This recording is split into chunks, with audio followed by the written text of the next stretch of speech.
The psalmist says it is good to give thanks to the Lord, for his love endures forever. Hello and welcome to you all, whenever you're watching this and wherever you are watching or listening to this recording on the week beginning Sunday the 11th of October. I am glad that you have found me here. This is Harvest with a Difference, but it is our all-age service, and together we will worship God. Our opening hymn is one with the wonderful chorus, "All good gifts around us are sent from heaven above. Then thank the Lord, oh thank the Lord, for all his love." Let us do that together in our opening praise, 229. We plough the fields and scatter.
We give thanks for red, for apples and faces after running through the cold.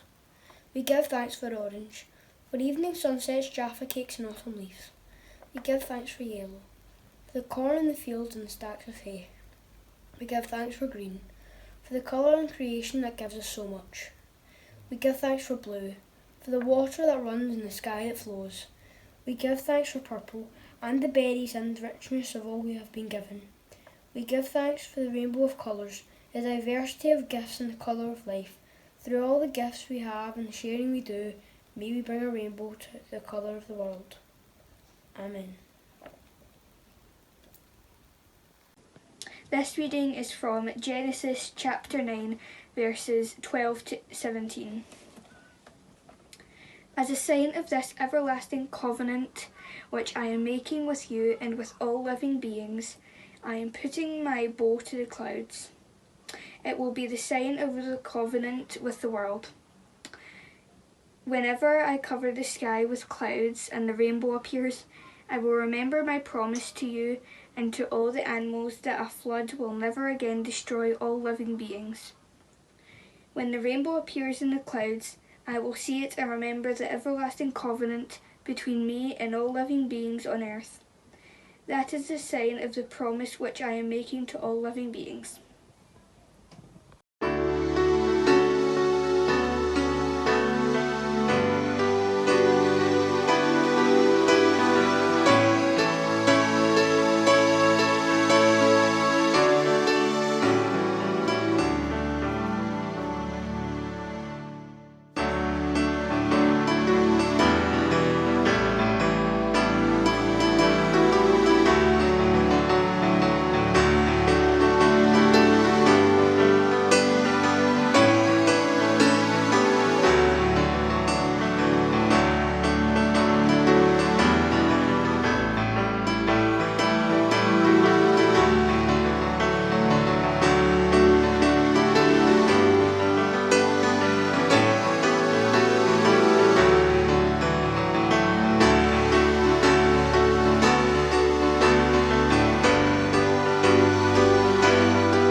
Well, this really is a harvest like no other, isn't it? If we were in church, at the very front we would have a beautiful display of fresh fruit and vegetables and tins and packets of food that you and me enjoy. Things that would focus our minds and remind us, if we needed any reminding, exactly what we are giving thanks for. I can't bring you all of that food today, but instead I bring you a harvest rainbow. In recent days, we have seen many rainbows fill up the pages of Facebook. On Monday morning, I think many of us saw the same double rainbow first thing in the sky. And the rainbow that I bring you today is a wonderful reminder of all the different colours and textures and tastes that we enjoy. We've got strawberries and apples and pepper and pumpkin and tangerine and banana and melon and cucumber and kiwi and blueberries and blackberries and grapes. Just a few, but together they are a wonderful reminder of all the good things that we enjoy. A reminder that we have to give thanks to so many. The people that grow it, the people who pack it, the folks that deliver it, the people who stack the shelves and buzz it through the supermarket counter. And we remember too what is needed to make these things grow. Sunlight and water and good soil. And we remember to give thanks to Creator God. If we were in church, I would have probably spent a bit of time asking what other foods can we think of that are the different colours of the rainbow. Because rainbows, well, this year, they've been very much at the forefront of our minds. As we've journeyed through lockdown together, a big part earlier on was going out on walks and spotting and counting those rainbows that many had coloured in and placed in their windows. And I don't know about you, but they really cheered me up. It was wonderful to spot them. Such positive signs and symbols, of course, of hope. And it's hope that all of us need. And for those of us who know the story, then immediately our minds go back to the very first book in the Bible, at Genesis, and remember a story that we heard from our very youngest of days, Noah and the ark. And you know, it seems a very pertinent story for Harvest 2020, because Noah and his family knew exactly what it was to be locked down. He was a man who loved God, and God said to Noah, "Noah, build me an ark and take your family upon it, and 2 of every kind of animal." And so Noah did what God had told him. And not long after it was finished, the rain came. And not just rain that we get in Scotland, full on downpouring rain that lasted for 40 days and 40 nights. The rain stopped, and eventually, some 5 months later, the ark came to rest on the side of a mountain. But still the water was high, and it was a further 2.5 months until the peaks of the mountains could start to be seen. The days went on and unfolded, and eventually 40 days thereafter, Noah opened one of the windows in the ark and looked out, and he sent out a dove in the hope that it might give some signal sign of land. But the dove came back, and then he sent it out again 7 days later, and this time the dove came back with a branch in its beak. And then 7 days after that, Noah sent the dove out again, and it never returned. At last there seemed to be hope, but it was still another 2 months until the ground was completely dry. And at that stage, Noah and his family ventured out. They were tired and sad. The animals and birds were tired and sad too. They had been in the ark for a very long time. When at last the door was opened, they slowly made their way outside.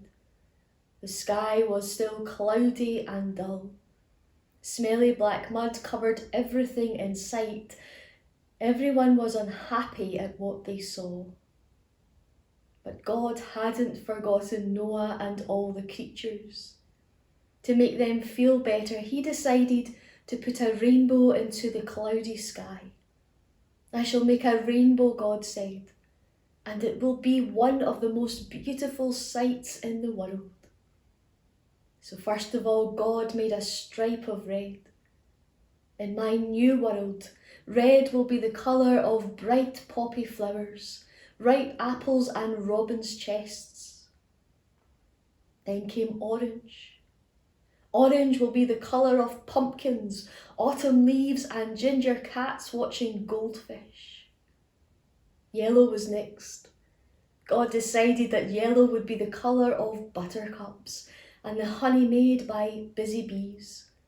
"And I will hide yellow inside hens' eggs," he said. "Here's a nice colour," God thought as he mixed green. I shall make lots of things that are green, like cabbages and caterpillars, grass and grasshoppers too. And next to green, God put blue and indigo. Blue and indigo will be the colour of the sea and the sky, he decided. And finally God added purple. Purple will be a very special colour. I will use it for butterfly flowers and hills covered with heather. It will be the colour of delicious grapes and juicy plums. Red, orange, yellow, green, blue, indigo and purple all shone brightly together in the rainbow. Noah smiled when he saw the colours in the sky, and the animals felt happy too. It was God's promise that the world would soon be new again. It is a story with a happy ending. Not only does it say that God says as long as the earth remains, there will be planting and harvest, cold and heat, summer and winter, day and night. But the symbol of the rainbow is a sign of a promise, of a covenant in which God is one partner and we, the living creatures, are the other. And together we have work to do.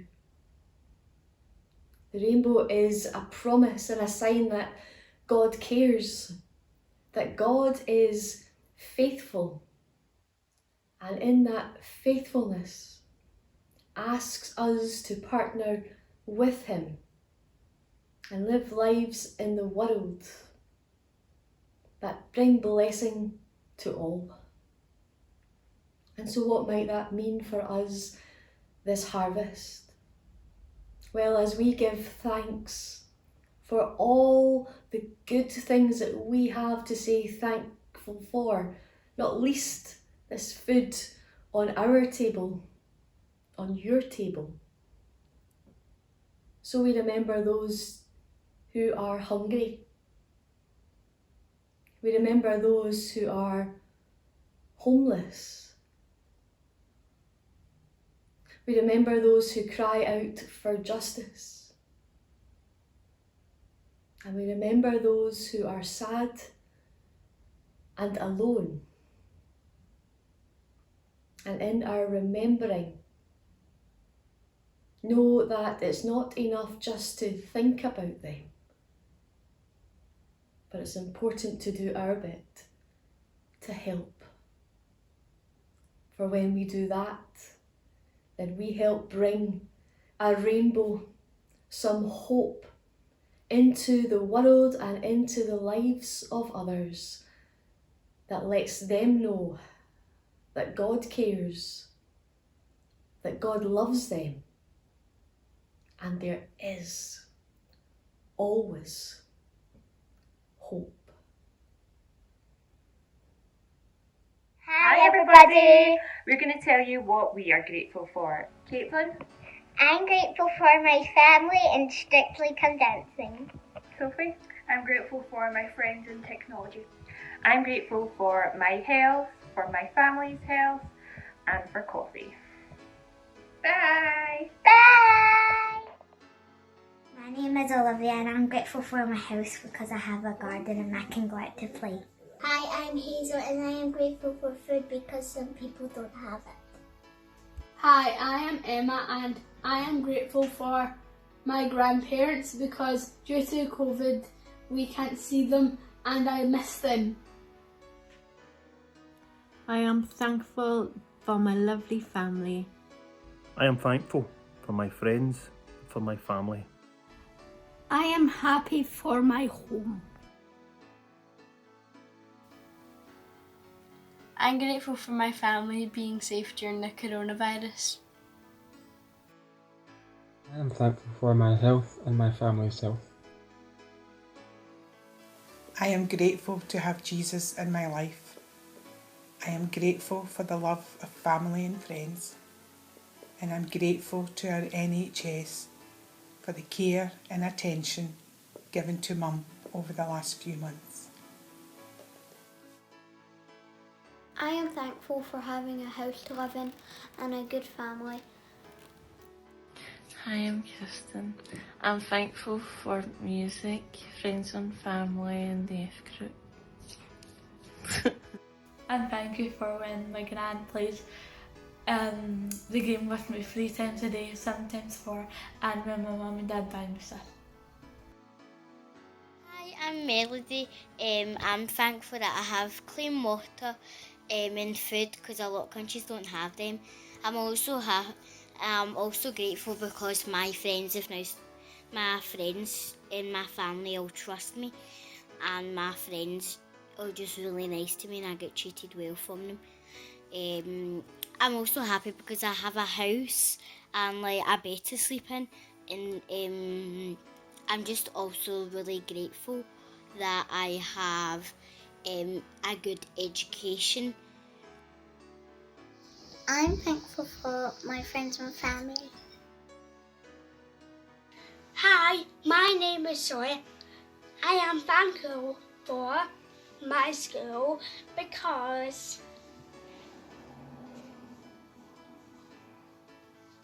because of the staff that support me,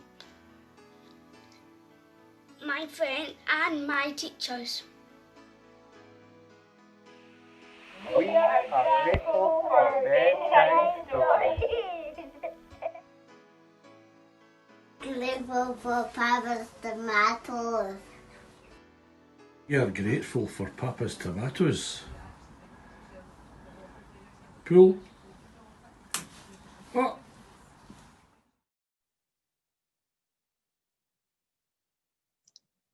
A harvest of apples, a harvest of corn, a harvest of plenty, an autumn adorned, with bright coloured leaves, a fall festive blend, a time we would spend with family and friends. A harvest of pumpkins, a harvest of grain, a harvest of bounty and cool autumn rains, a big harvest moon way up in the sky, a harvest of blessing that God has supplied. Be grateful, be humble, give thanks to the Lord. He has showered his blessings here in our world. But have we been faithful and have we been true? Have we put God first in all that we do? A harvest that God sees is not food or crop, not pumpkins or grain or apples that drop, but God sees the harvest of souls needing him, a harvest of people to save from their sin. A harvest of souls and a harvest of love, a harvest of mercy from our Father above. When we see the harvest, let's see through God's eyes and share with the nations the life he supplies.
Isn't our world that God created amazing?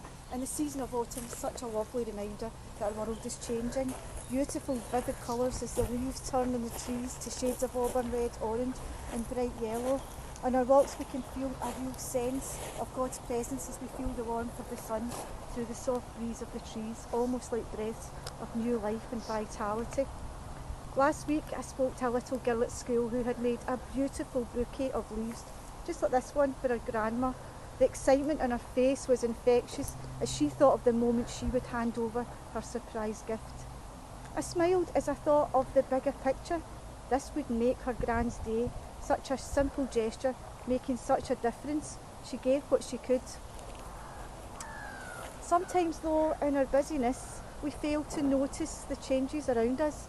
If only we could see the world through the eyes of little children again. Autumn comes so gradually, but the earlier, darker evenings and crisp, breezy winds are a sharp reminder that we live in a vulnerable world. Well, speaking of crisp, breezy evenings, Emma and Olivia did a wonderful job of promoting many youth groups' focus on recycling, and in particular, crisp wrappers to collect to make into blankets for the homeless. And we have great news. We now have enough crisp wrappers to make 2 blankets. These are some of the crisp wrappers that have still to be washed and fused together. So many different types and flavours. I wonder which your favourite is. I promise they are not all wrappers that are all mine. Even I can't eat all these crisps. I had a giggle last week as I washed the packets and put them out on the garden table to dry. Later on it became quite windy and I ended up running around the garden trying to collect them all in. But joking aside, this is often why crisp wrappers end up on our streets.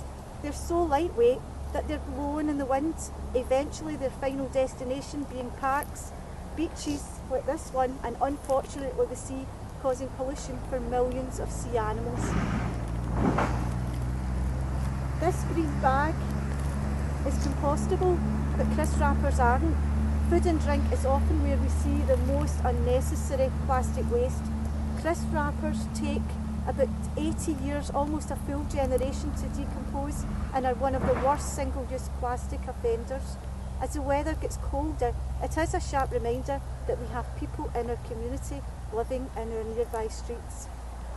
We're all called to support others and encourage others to make a difference. This blanket, as you can see, is work in progress, aren't we all, folks, awaiting the final touches of plastic covering, recycled of course. Such a small, simple gesture will make such a difference to someone sleeping on the streets. It's just a recognition that we are thinking of them, we're praying for them, and we can give what we have to those most in need. Our hope is to make as many blankets as possible, and Lorraine and I to distribute them before Christmas. I'd like to finish with a wonderful statement from the chairperson of Glasgow City Mission. We are always free to move the world, but we have 2 decisions. Do we think and act on it, or walk on by, hoping that someone else will help? Please collect as many as you can. It's so appreciated. Thank you. Dear God, we would like to give thanks for God's creations, like light for us to see the wonderful world He has created. We thank God for the ability He has given us to feed our friends and families lovely meals. And together we are all praying for the people in the world that are homeless and for the people that have no food or houses have been destroyed by the effects of climate change. Amen. Well folks, before we sing our closing hymn today, I'd just like to take this opportunity to say a big thank you to all those who were involved and participated in our service for Harvest. It's been lovely to see and hear different voices and faces, so very many thanks. A reminder that if you've got your crisp packets, Gillian, I've got quite a few for you, then please do save them up and be in contact with Gillian and pass them on. And within the message and Gillian's reflection, we were reminding ourselves that Harvest is not just about giving thanks, but also letting that thanksgiving overflow so that we can help others who need it. And so to that end, we aren't having a Harvest retiring offering in the usual way, but the Kirk Sessions have decided on 3 charities that they are suggesting that we support this year. We're reminding ourselves that there's much need both locally and globally, and the charities chosen reflect that. And so, as in previous years, we are suggesting that you perhaps give a monetary donation to the work of Glasgow City Mission. More local than that, we already know the wonderful work that Patrick food parcels are doing, and we're suggesting a monetary donation to their work. Or indeed, if you would like to actually go and buy some food from the supermarket and offer that as you would perhaps at harvest time normally, then you can do that.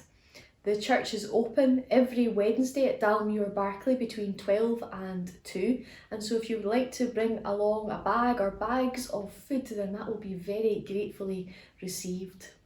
And last but by no means least, we're suggesting a monetary donation to the work of Christian Aid, where we remember that there's many people in our world who were already struggling long before COVID-19 came along, and that for those in the most dire of poverty, the situation has been exacerbated. There is information on the church newsletter that you will be receiving in regards to doing that donation online, or if you want to send a cheque, there is addresses that you can send those off to. But more information will be found in your newsletter, and if you want any more information beyond that, then please don't hesitate to contact myself or indeed your elder. Last but by no means least, I want to wish you well. Thank you for watching, and to remind you that if you are in need of any support, even just a wee chat at the end of the phone, then please don't hesitate to contact me or Lorraine, our pastoral assistant, or your elder. You are not ever alone. And so, as the rain falls down outside, may we remember that we have so much to be thankful for, and may we be God's people of the rainbow, and with grateful hearts go and share peace, love and hope in all that we say and do in this coming week. And the blessing of God, the Creator, Son and Spirit, be with you, those whom you love and those whom you need to love, this day and always. Amen.